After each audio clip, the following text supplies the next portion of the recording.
Triângulos, triângulos e mais triângulos. Milhões de triângulos. Não, só tem uns 4. Mas eles representam muitos mais que milhões de triângulos. Já deixo avisar que essa aula é para quem quer entender melhor. Então o negócio é só decorar fórmula, então vai ver outra coisa. Agora, você quer entender? Decora a fórmula, todo mundo decora. Isso é bom, não é ruim não. Agora, você quer ser bom ou você quer ser melhor? Então você quer ter mais chances. Então olha, dá uma olhadinha, vale a pena. Qualquer coisa você me manda uma sugestão.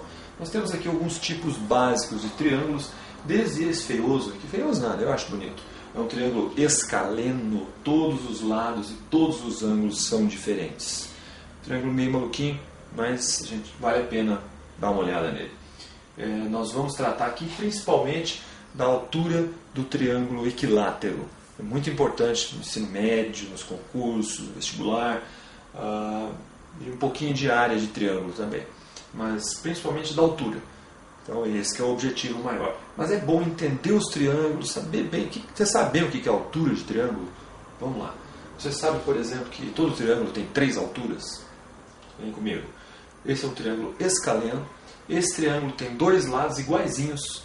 Ele chama o escaleno, esse aqui. Esse é o triângulo isósceles ou isósceles. São 2 lados iguais. E 2 lados, se esses 2 lados são iguais, pode ter certeza de uma coisa. Os ângulos opostos a eles também são iguais entre si. Esse lado, DF, é igual ao lado EF. DF encosta nesse e nesse ângulo. É oposto a este. Então, esse ângulo aqui é o único que não encosta no lado DF. Esse ângulo é oposto ao lado DF. E este ângulo, no vértice D, é oposto ao lado EF. O lado EF é igual ao lado DF. O ângulo oposto a esse lado é igual ao oposto a esse. Esses 2 ângulos são iguais. Esses 2 lados também são. Esse ângulo é diferente, porque é oposto ao lado, que é o único lado diferente. Quando o triângulo é isósceles, quer dizer que ele tem pelo menos 2 lados iguais. Pode ter os 3 também. Nesse caso, é isósceles. Professor, esse aí é o equilátero. Sim, todo triângulo equilátero é isósceles. Agora, nem todo isósceles é equilátero. Tem que ter os 3 lados iguais. A gente já chega lá. Esse outro triângulo é escaleno também. Só que esse é especial. É retângulo, reto, ângulo reto. Tem um ângulo reto. Tem os 3 lados diferentes. Os 3 ângulos também são diferentes. Tem um reto e 2 outros agudos. Já esse aqui tem um ângulo maior que 90 graus. Agudo é menor. Pensa numa agulha menor que 90. Esse já tem um ângulo obtuso maior que 90. Claro que os outros têm que ser bem pequenininhos, porque a soma sempre tem que dar 180 graus. Nesse aqui seria impossível ter outro ângulo de 90, senão só os 2 já ia dar 180. Muito bem. Eu quero falar de bases e altura. Todo triângulo tem 3 bases e 3 alturas. Se eu disser que a base é o lado AC, pode ser o lado que eu quiser. Mas não é o lado de baixo, professor? Não. Base é qualquer lado que você queira. Inclusive desenhei eles de modo, não sei esse aqui, mas esses 2. Pode ver que não tem nenhum lado retinho embaixo aqui. Quer dizer que a base pode ser o lado AC, sim. Nesse caso, a altura vai ser essa linhazinha.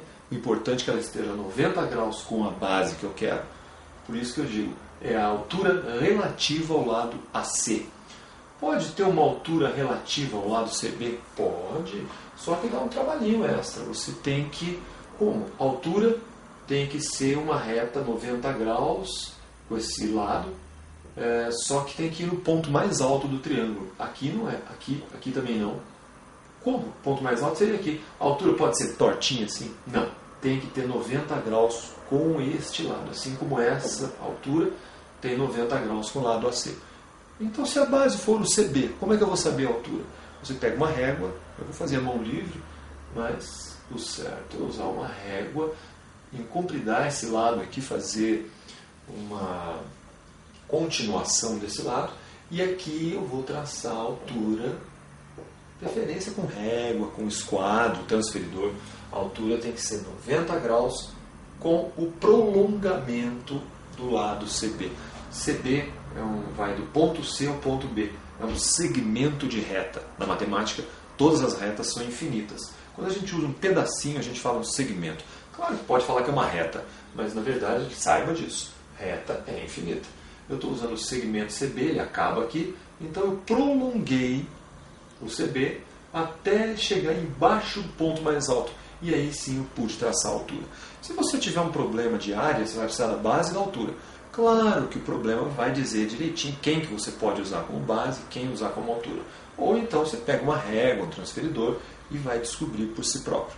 Mas não é nada difícil, nada do outro mundo. Tem uma fórmula velha que todo mundo sabe, que é a área de triângulo, quem é? É base vezes altura, que eu chamei de H minúsculo, não confunda com H maiúsculo, que geralmente a gente fala para hipotenusa. Base vezes altura dividido por 2. Tá? Triângulo tem muito a ver com área de retângulo. A gente pode tratar disso mais tarde. O objetivo básico agora não é bem falar disso. Mas é interessante você saber. Nesse triângulo, se eu dissesse que a base é o lado EF, a altura relativa a ele seria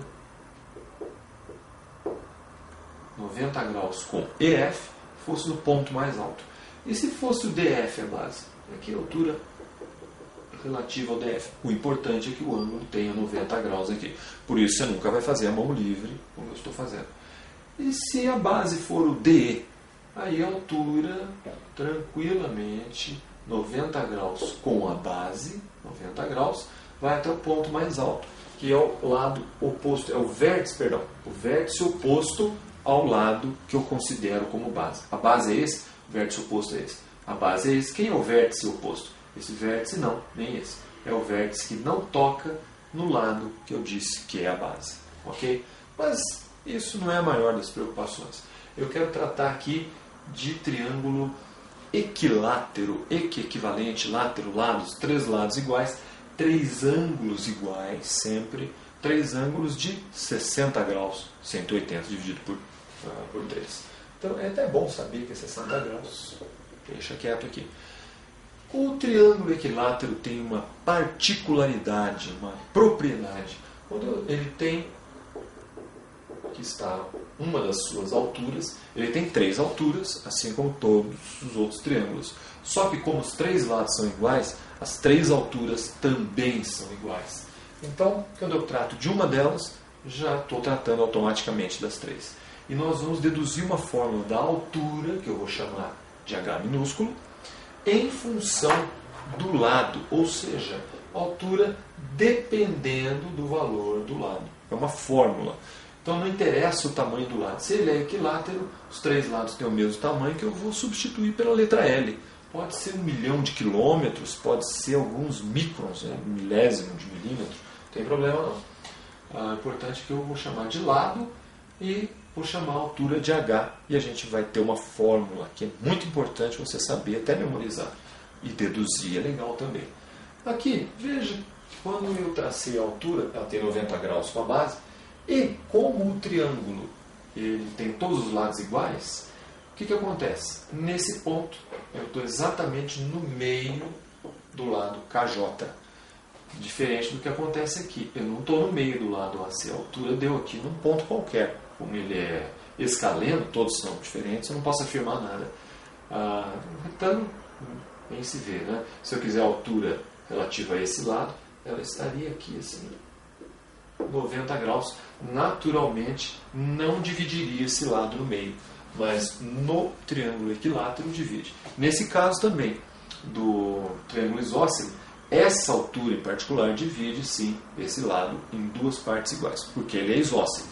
Os 2 são iguais, os ângulos também são iguais.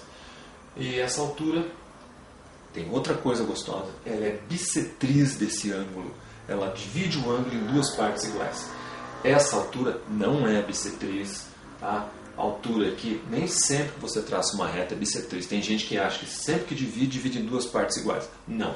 Só neste caso do triângulo do isósceles, tudo bem. Essa altura divide em 2 partes iguais.